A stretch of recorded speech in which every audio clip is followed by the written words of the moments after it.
If I recommended the Repair skincare line for you, I'm going to quickly show you the steps on how to use them and then incorporate maybe the glycolic acid or the vitamin C serum in your routine. When you receive your set, when you open it, it comes like this. It has the cleanser, it has the lifting serum. The one at the bottom is the night cream, the one at the top is the day cream, and then you end up with your eye cream. So in the morning, you cleanse, apply your serum, apply your day cream, and then you apply your eye cream. At night, you cleanse, you apply your serum, and then you apply your night cream.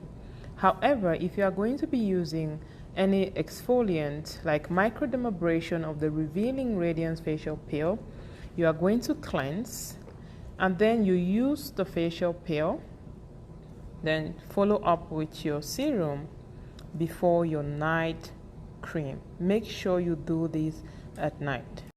You use your eye cream both morning and night, not only in the morning and night.